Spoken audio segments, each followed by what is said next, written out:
Hi guys, welcome back to my channel. Today I want to talk about Michelle Carter and Conrad Roy in the texting suicide case. If you don't know what I'm talking about, I'm gonna leave a link to a CNN article that pretty briefly explains everything.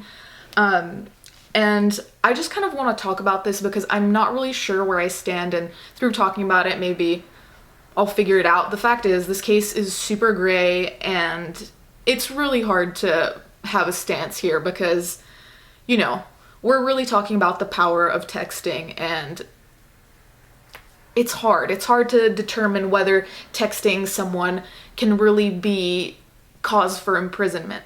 So Michelle Carter is waiting to be sentenced. She could face up to 20 years. Sorry, I'm looking at the facts on my computer. She could face up to 20 years for manslaughter. So my issue here is that I've been in a suicidal position. So I feel like I'm obviously biased, but I feel like it makes me very unsympathetic towards Michelle Carter. And I don't think anyone can really be all that sympathetic to her once they see the text messages she sent him. So these are the messages that she sent from the CNN article. I'll link that too.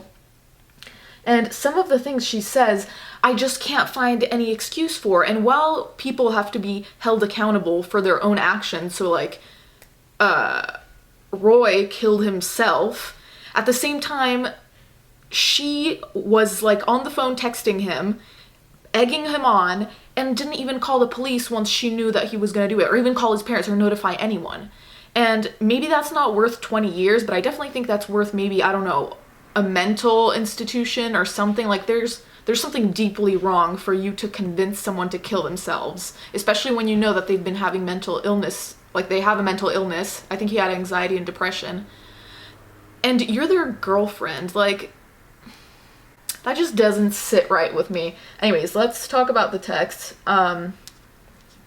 So I'm gonna preface this by saying I'm gonna talk about the texts that really bothered me. These are not the only texts. In the beginning text, she tells him that she needs help, but slowly that changes to like he just has to find the solution, which is killing himself. Okay, so I'm not saying that she never was helpful. I'm saying that it quickly became perverse, and I'm gonna talk about the perverse part. Okay, so Carter says, "So are you sure you don't want to kill yourself tonight?" And Roy says, "What do you mean? Am I sure?" Carter says, like, "Are you definitely not doing it tonight?" And Roy says, "I don't know, I'll let you know." And then Carter's like, "Because I'll stay up with you if you want to do it tonight." And then Roy says, "Another day wouldn't hurt."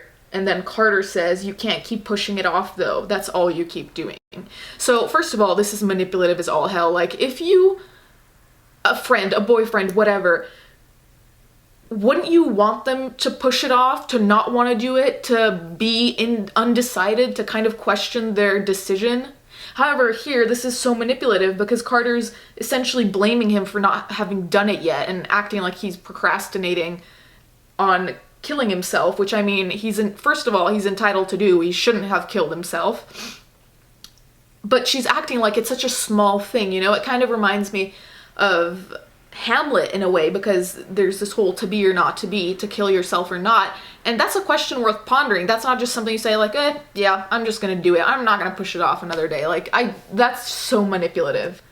Then there's another text where she's even telling him what to use. She says, "Well, in my opinion, I think you should use the generator because I don't know much about the pump, and with a generator you can't fail."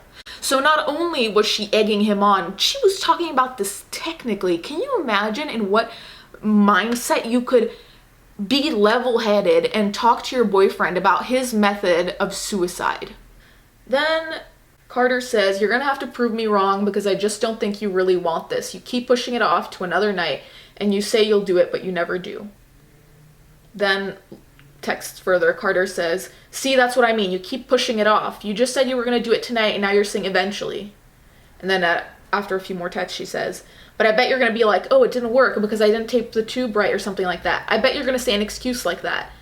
So this becomes very aggressive, kind of. It's manipulation, and it's also blaming him for not killing himself. And I think that that's essentially what all of her texts boil down to. It's manipulation, blaming him for procrastinating and then blaming him for essentially procrastinating more and not having done it yet. Every day it's like a new blame. And when I see texts like this, it's really hard for me to not want to send her away to prison for 20 years because she didn't kill him, but she didn't help. She's at least an accomplice here, right? Because there was, if I'm not mistaken, at one point he even gets out of the car and is like, I stepped out or whatever, and she tells him to get back in the car. Oh yeah, and then there's another thing that makes me not feel any empathy towards her, is that he says like, what is this going to do to my family, and stuff like that. And then Carter says, your parents know you're in a bad place. I'm not saying they want you to do it, but I honestly feel like they can accept it. Like, what? Why would you tell him that? That's a horrible thing to say, and probably not true. I bet his parents aren't really accepting it all that well. And then she says, everyone will be sad for a while, but they will get over it and move on. They won't be in depression. I won't let that happen. They'll always carry you in their hearts. So essentially, first she was blaming him, and here she's manipulating him, but she's manipulating him in a different way because she's minimizing his suicide, saying like, oh yeah, like everyone's gonna be fine, you're gonna casually die and it's all cool. So I think this is part of like what really makes me sick to my stomach, is the minimization of the act. I think that really is what concerns me, because if someone can minimize such an act, she could easily minimize like, oh yeah, I'm gonna kill someone. It's okay. It's a small thing. Like, the family's gonna be upset for a bit, but whatever. Like, to me, the concept that someone could minimize such a huge life-ending event and boil it down to your parents are gonna be sad, but I think they can accept it. I talked about it with someone, and the thing that he brought up that was a really smart point is that if she does get time for this, what's gonna happen to other cases? For example, what if there's a case and a kid is on YouTube and someone comments, go kill yourself, and he kills himself? Do we then charge the person who said that to him on YouTube? So it becomes a lot more complicated than just this one case. It becomes every case, and what are we gonna do? Because this is gonna set a precedent for that. So honestly, I think the main thing here is that it wasn't a random internet troll. It wasn't someone who didn't know his problems. This was his girlfriend, who was very aware of how depressed he was, who was very aware that he had a mental illness, and she pushed him forth in all of this. Like, he was kind of undecided, and she was the one who really made him decide. And I think the closeness is probably the most important part, because she knew all of the factors. She knew how to manipulate him, she knew how to push his buttons, and she knew how to make him go through with it. Had it just been an internet troll saying, go kill yourself, I don't know what effect that would have had, but I can't think that it would have had the same effect as someone that you would love and trust being like, yeah, kill yourself. I'll tell you how. I'll help you. I'll take care of your family once you're gone.